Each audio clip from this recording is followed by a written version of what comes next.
Chapter 6, Nerves. I begin by quoting to you something from the handbook which gives the keynote to my subject. That is the pair of sentences which appear over the name of the French writer Duhamel, which are as follows, quote, "The majority of people seem to suffer from a sense of neglect. They are unhappy because nobody takes them in hand, because nobody is ready to accept the confidences they offer." End quote. Those words are true. They might be said to be tragically true, for they specify the ailment from which the whole human race is suffering: lack of sympathy, insufficiency of understanding.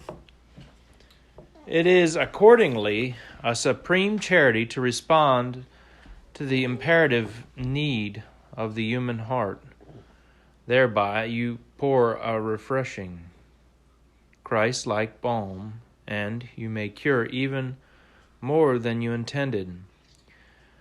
For this sort of isolation in which so many people live produces of itself a great number of troubles, many of them serious. What is charity? What is charity?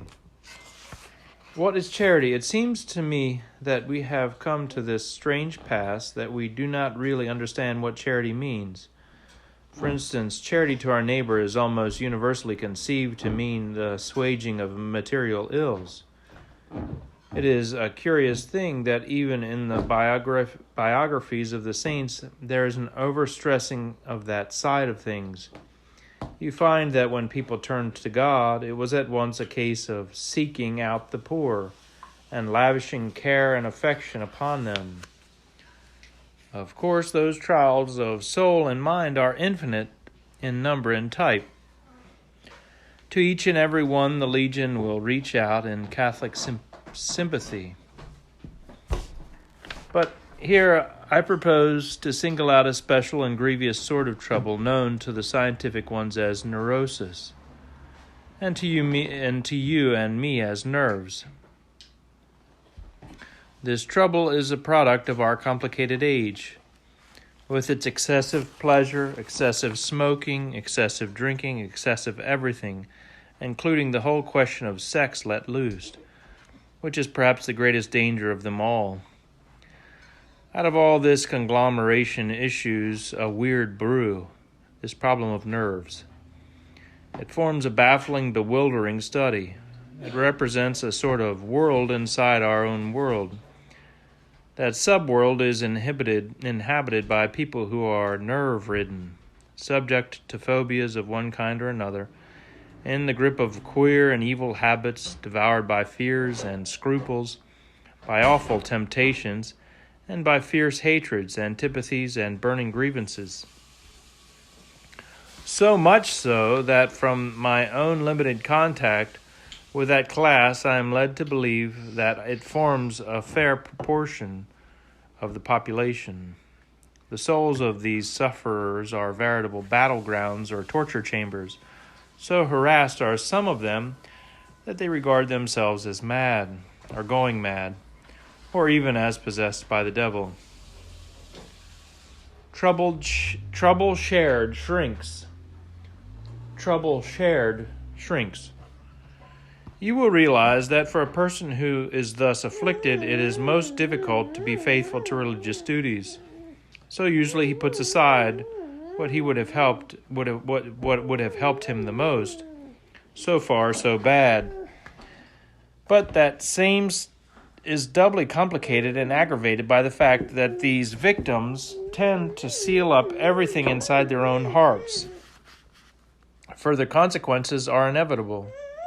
If you lock up matter in the body, it will fester inside, multiplying ills there, and it may cause death. If you lock up poison thoughts in your mind, they will make a fatal merry-go-round of it, and they will ruin your life. So it is absolutely necessary that sufferers should find someone to whom they can talk with utter freedom. If they can thus give their confidence, the result is sometimes striking, even though there is nothing extraordinary about it. For it is an elementary principle of psychology that trouble shared shrinks. Indeed, by reason of the fact that some of these troubles are largely unreal, they may actually die away altogether when talked over. Inspiring trust. Inspiring trust. But there lies the difficulty to get these poor distracted ones to confide in anybody. The circumstances of their cases may be very peculiar, very disgraceful as they may think, incredible or ridiculous, and so they may feel it to be shameful to disclose their secret. Certainly they will not do it to anybody unless they sense that person to be very specially receptive, completely sympathetic, completely understanding, completely trustworthy. They are repelled by any tincture of superiority or acidity, or by a tendency toward a critical tone. So that if any one of you aspire to receive these ultra-confidences of others, you must, by your ordinary attitude, indicate that you are the type into whose ear they can safely and easily be poured. You may have the heart of a St. Vincent de Paul, but if at the same time you have a severe air, people will not look any deeper down. In their supersensitiveness, they will turn away from you who really have the remedy they stand so much in need of. Few there are who inspire the right type of trust, and so these poor folk go along through life keeping their torture thoughts to themselves, or else in sheer desperation resorting to the charlatans who have risen up simultaneously with this nerve-ridden class. Those pests reap a golden harvest and take their money of their clients in exchange for weird and often disastrous advice. I know of one person recently who paid £46 to one such rogue for advice which could only be described as diabolical. Dangers of psychoanalysis. Dangers of psychoanalysis. Psychoanalysis is the latest stunt. It has mesmerized the world with its jargon of mysterious-sounding, learned-looking words. Multitudes of its practitioners are now at work, with crowds flocking to them. So far, that system has unquestionably done more harm than good. If it has brought benefit to some individuals, it has done harm to the populace as a whole by convincing the more unthinking ones that all these nervous disorders arise from inhibitions and repressions, words which are generally understood to mean moral discipline and restraint of all sorts. Thereby, psychoanalysis has tended to reverse moral values. Thus it causes on a wide scale indiscipline and excesses which in turn germinate the very nervous disorders which it professes to set out to cure. Work for the Legion. Work for the Legion. So large and distressful does this field of nerves appear to be that it has been suggested that we should set up regular Legion machinery, say a presidium, to deal with such cases. That presidium would include in its ranks experienced priests, doctors, and legionaries, who between them would make a study of each case and try to bring remedies to bear. Such a presidium would form a sort of spiritual spider's web into which the flies would cast themselves, the word having circulated in their subworld that the web was interested, understanding, easy to talk to, so on. Later, its attractiveness would be increased by some record of successes. Now, some questions. Question number 1. On what broad lines would such cases be dealt with? I answer in a sentence. By a combination of the religious system of the Church, of medical science, and of the Legion system, and of a general system of common sense. Question 2. What have doctors got to do with all this?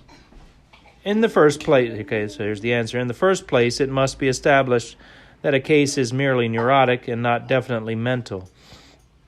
In the second place, I have known a number of these cases where troubles died away under the influence of calcium or some other drug, or as a result of other forms of treatment.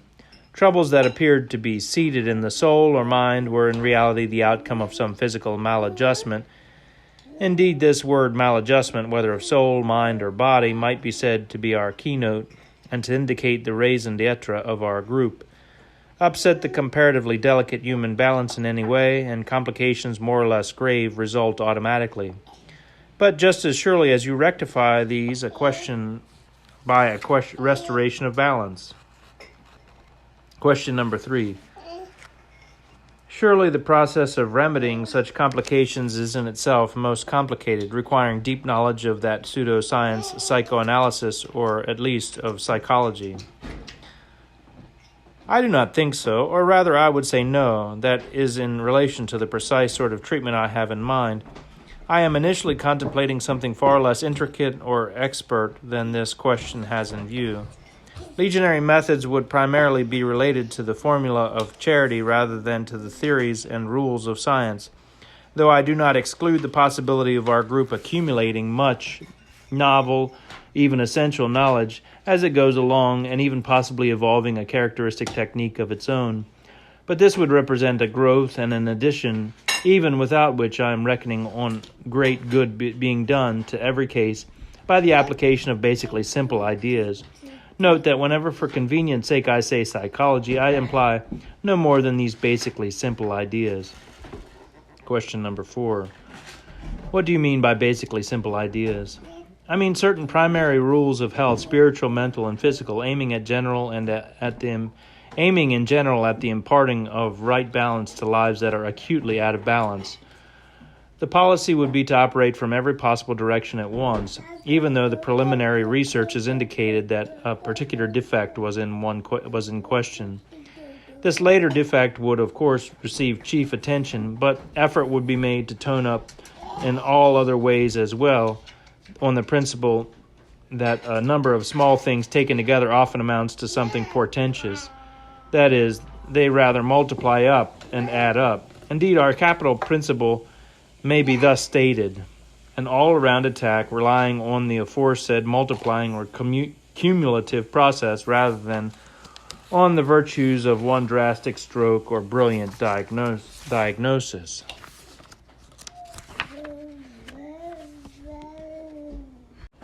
Some basic principles. Now here are some of the other basically simple ideas on which, as principles, the group would found its procedure. 1. Sharing confidence. I have at the outset referred to the psychology of sharing confidence as a valuable asset. Add to this the tonic effects of sympathy and anxiety to help. 2. The power of new motives. Commonly, the interior disorder has come from incorrect motives or from a false standard of viewing quite a common trial. This results in a state of rebellion against the latter, with consequent embitterment, aggravation, etc., in onion-like layers, so that the final product is out of all proportion to the original core. If, for instance, the victim in such a case could be reasonably induced to accept the view that this thing, which looks to be such a calamity or unbearable injustice, is a necessary part of union with Christ, that sufferers part of Christ's cross, then at once you have radically changed the outlook or inlook of that person. A new motive has been supplied which works interiorly but surely, as when an additional active ingredient is added to a chemical mixture. Under the head of motives, I would include any consideration, natural or supernatural, big or little, which appeals to the reason and sets it against the disorder, even when that motive is not such as could be described as dynamic. Still it plays some part, and our main principle holds good, i.e. the creation of a tendency towards balance or adjustment. As insisted above, this tendency would be enhanced by each additional motive or influence, however slight in itself. 3. Control of panic. Much of the trouble in these peculiar cases arises from sheer panic or desperation. Note that these latter are not part of the central deposit of trouble at all, but represent a fungus-like and fatal addition to it. The parent trouble might by itself have been capable of control, but panic came in and reason went out. Take an everyday example. It is ordeal enough to try to steer a speeding car which is skidding on a greasy surface, but it becomes impossible if under the strain one's nerves go haywire. The victim jumps to the conclusion that things are hopeless and makes no effort to control them. Then anything may happen. Even minor ills can overmaster one if they are not fought against. Number 4, remove fear of insanity. The special torture of many neurotics is that they fear themselves to be insane. Naturally enough, the mind, seeing some of its processes unaccountable or out of control, finds a ready explanation in insanity. Then panic enters in with other ingredients of mental turmoil in its train, producing a state which can counterfeit insanity, yet is only equivalent to the mental state of a swimmer, overwhelmed and demoralized by a heavy sea. Here the only hope is the establishment of confidence in someone else, and then in the attempt to follow a set of rules. Thereby the chief disturber, panic, would be restrained, and the sufferer stimulated and supported in the attempt to breast those emotional waves. Left to ourselves in time of turmoil, we are but poor judges as to our mental position. But what standards are we then to judge? Suppose, for instance, a person in such a state were to be authoritatively assured that he was 50% abnormal. It is certain that the statement would cast him into despair, for it appears to certify that he is half mad. Yet it does not do this at all. It but uselessly compares him with an ideal standard, without at the same time telling him how much the average falls short of that ideal. If the average mental integrity were denoted by the figure 100, then the falling short by 50 would, as amounting to half insane, be grave in the extreme. But if in fact the average man were 25% abnormal, and it is certain that everyone is to some extent abnormal, then our victim is only 25% further down the scale. In other words, he is only 25% removed from average or practical normality. This is a very different problem for him to face to that of being half mad. Realization of this has at once a steadying effect, panic and despair losing their stranglehold.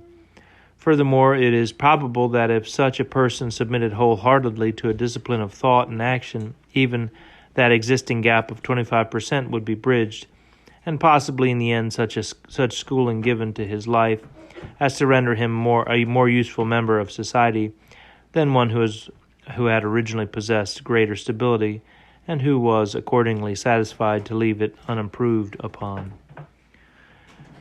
Number 5, few cases are unique. Another aspect of the application of false standards lies in the idea that one's case is unique and one's suffering special, when in reality one may be little enough removed from the common categories of nerves. I gather that the general line adopted in handling such cases is to encourage them in their view that they are altogether singular. But I would imagine that this represents bad psychology. For one reason, as I've just said, it is not usually a fact. Another reason is that it is calculated to develop in them a perverted sense of vanity, which then stands in the way of improvement. The conventional routine in such cases is to delve into the past until some happening or circumstances on earth which can plausibly be related to the present aberration result. The sufferer is rooted in his notion that he is unique. A unique case will feel that he is proof against everything except a unique remedy. This is logic, it seems to me. Then, as the unique remedies are few and far between, similar will the cures be rare. For the mind of such a person, settled in the conviction that his case is quite exceptional, will automatically take up an attitude of contempt and hence of resistance to the simple lines of treatment, which in the end are those likely to be effective. In fact, few of these cases that hug the belief that they are unique are really so.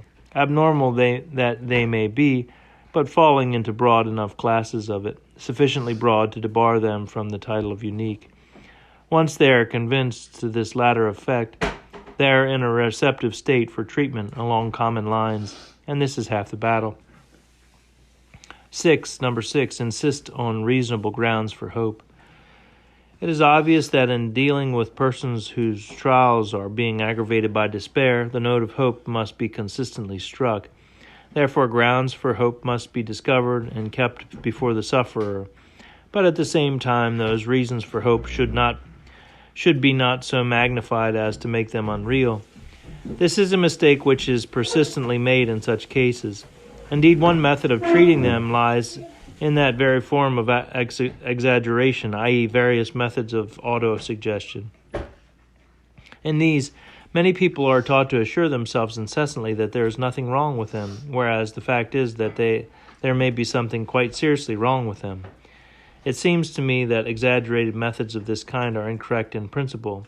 In the first place, there is the likelihood that the patient will lose confidence in a guide who proceeds on lines of denying the existence of actual defects. In the second place, you cannot cheat the intellect in that way. It is certain that the mind will instinctively reject this sort of verbal chaff, despite its profusion, and will only absorb such assurances or autosuggestions as it reasonably feels to approximate to the truth. The purpose of those grounds for hope being to bring conviction to the mind, they must therefore be essentially reasonable and unstrained. For the mind is attuned to the truth and responds naturally to it when it is stated, quote, "Great is the truth and it shall prevail," end quote. Number 7, antidote for introspection. Introspection and the having on hands of time to indulge it, being a prominent element in nerve ailments, it follows that one antidote should be the effort to turn the mind outwards and preferably on to objectives of a neutralizing character. By this I mean that if these sufferers could be induced to minister unto other sorts of suffering, such as would be found in a cancer hospital or in a legion hostel, or in other places where sorrow and grim shape will be met, it must have a counterbalancing influence, sometimes even a decisive one. In other words, if you could bring your neurosis subject into a membership of the Legion or a kindred organization, you would have brought him no small part of the road towards amelioration. Number 8, ordering the day. Part of the same process would be the methodizing by good works or prayers of a day which is formless. The taking on of some office would have a force not only spiritual but psychological. Many lay folk could, with little difficulty, say at least part of the divine office. The sense of futility can exert a disintegrating effect on a day or on a life. Psychologically, a day will not be futile which has included some major spiritual act, such as Mass, Holy Communion, or office, as aforesaid, even though that day was otherwise a waste, a woe, a sorrow, a despair. Number 9, emphasis on the spiritual. Here, where I have been suggesting the possibility of developing a sort of science, is likewise the place for issuing a warning for a reiteration of legionary first principles. The Legion strives for results that are supernormal. It appreciates that these are the gift of God through Our Lady. It tries to draw them down by giving to each task such effort and skill and finish as are in its power to give. It is from this combination and interdependence of the spiritual and the human forces that fruits will issue big and abundant, including the gracious fruit of interior health, peace, and balance. But ever the emphasis must be on the spiritual. Every legionary work must steer by this principle, no less than any other legion workers. Those must do so who would seek to navigate the tempestuous, uncharted sea of nerves. So if legionaries should work out a technique which is good and of which they are justly proud, they have need to guard themselves against the natural tendency to lean on that technique as the real source of their confidence. True, the better the system, the choicer the offering it forms to God, and therefore the more they may expect from Him through it. But if they lean unduly on it, they will be left forlornly to the system for their results, and then purely human results would be forthcoming.